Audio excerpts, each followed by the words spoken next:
Children are God's blessings, but sometimes these blessings turn out to be a burden for some parents, and Oxana was one of those children.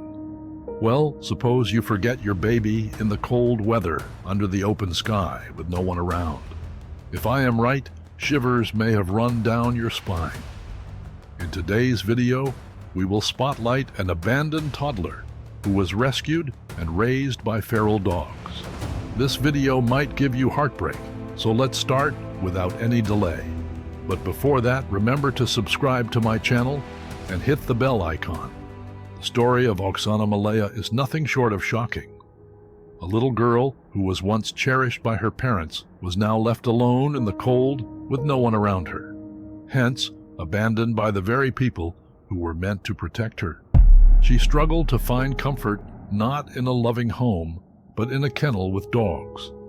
It was the only place she discovered at that hour of the night where she could seek refuge because her parents had totally forgotten about her. This kennel became the place where her life took an unimaginable turn because this turn changed her physically and mentally. Instead of toys and bedtime stories, she was given a lullaby of growls and barks, which soothed her when she cried.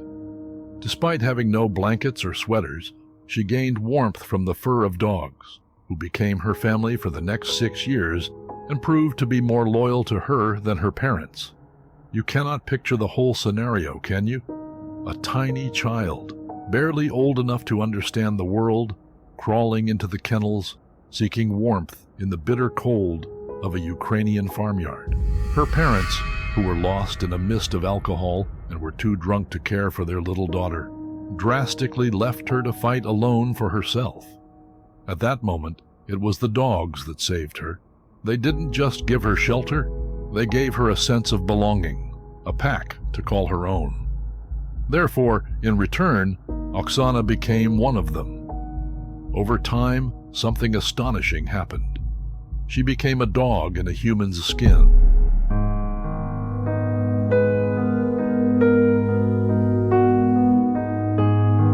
As a result, she began to mimic the dogs, not just in how they moved, but also in how they communicated.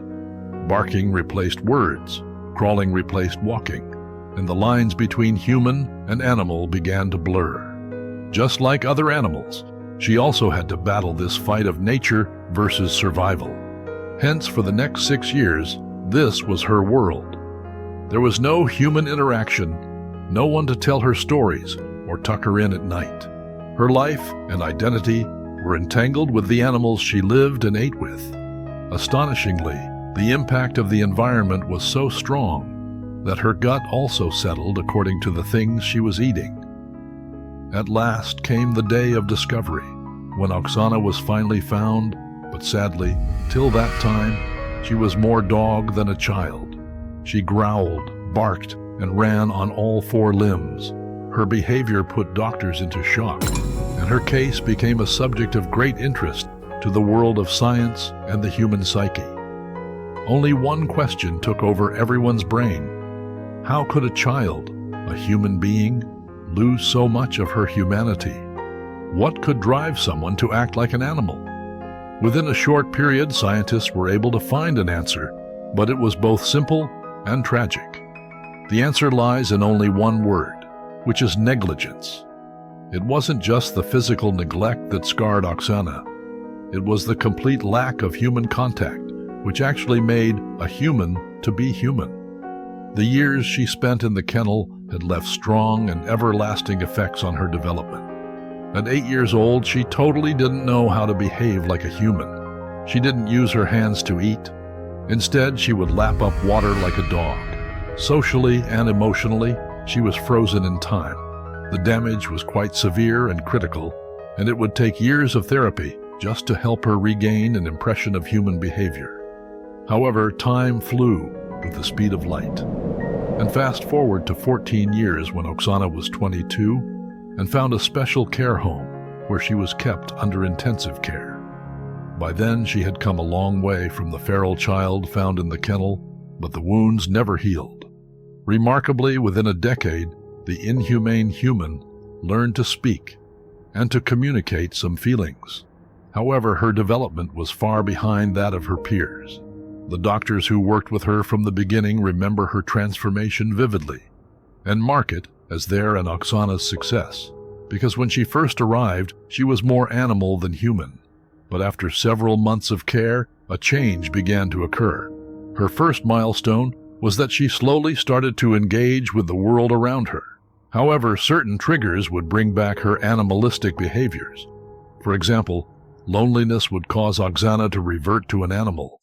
When she truly felt alone, she would find herself crawling on all fours, just like she did in the kennel. It was a deep-seated response, a response she couldn't easily shake.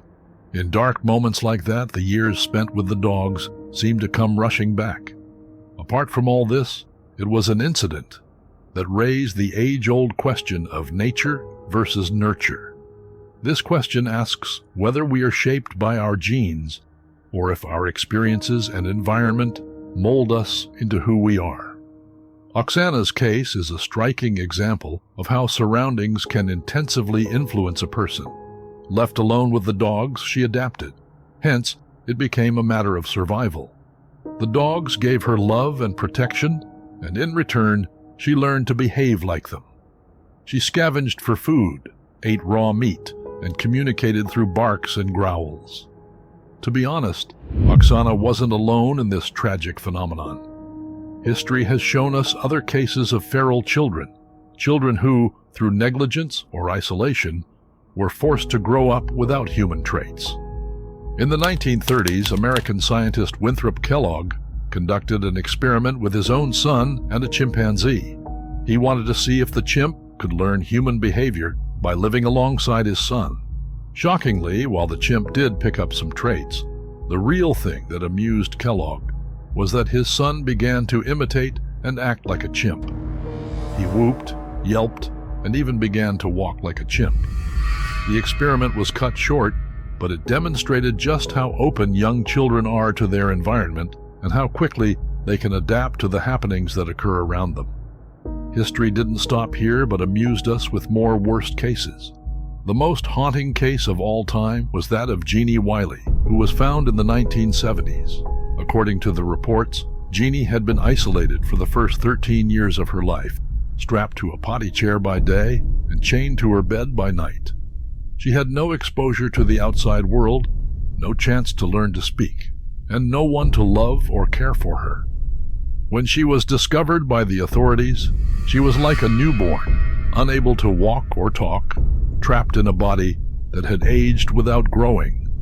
For scientists, Jeannie's case was a living experiment. They wanted to see if she could learn the language and if her brain could still develop despite the years of neglect. At first, there was hope when Jeannie showed a keen interest in learning new words, and her curiosity was boundless. But the language was more than just words. Its grammar, its structure, and the ability to form sentences.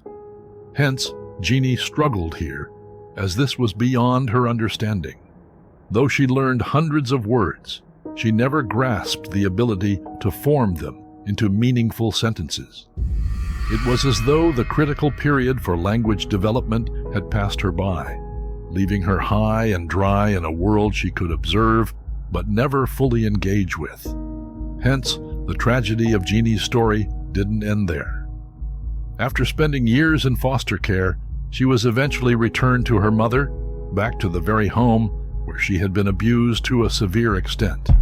Due to all this, her progress halted, and she disappeared from the public eye, just like other feral children, and her fate, too, faded with time. Today, she stays in an institution where she is nursed and comforted, but still cut off from the world once again.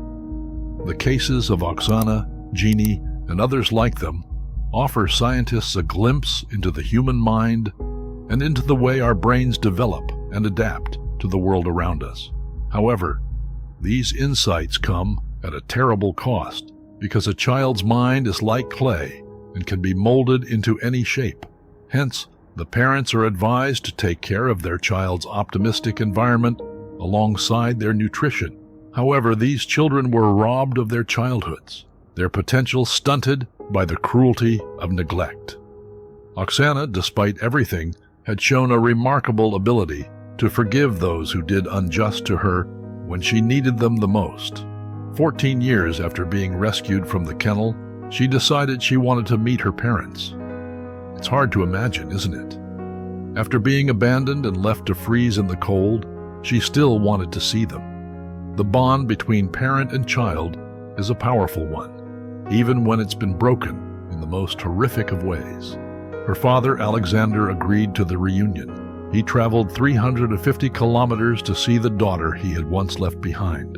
It was an awkward meeting. At first, they simply stood there, staring at each other, unsure of what to say or do.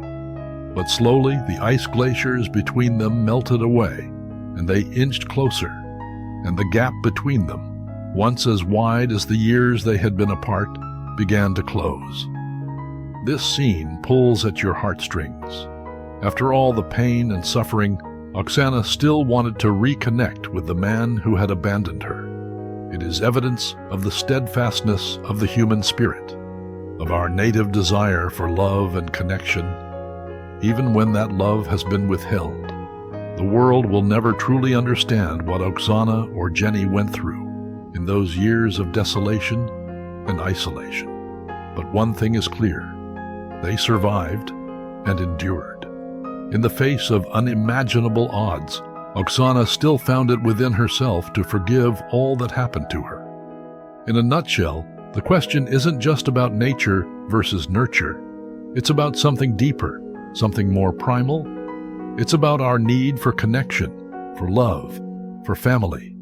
Even in the darkest of circumstances, that need burns brightly.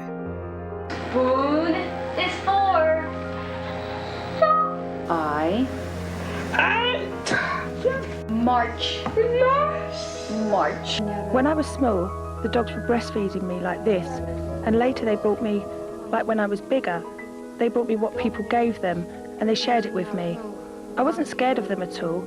It was my home. My mum wanted to have a boy, but she had a girl instead, and so she just threw me out and put me into the kennels. I do love my parents, but I'm not sure whether they are my parents or not. I can't forgive them for what they did with me. If you were to be replaced by Oxana, would you be able to forgive your parents? Nevertheless, on the contrary, sometimes that home isn't where we expect to find love and care. Sometimes it's in the unlikeliest of places, like a kennel, a father's embrace, or even within ourselves. Thanks for watching the video. Please stay hooked to the channel and remember to leave a comment in the comment section.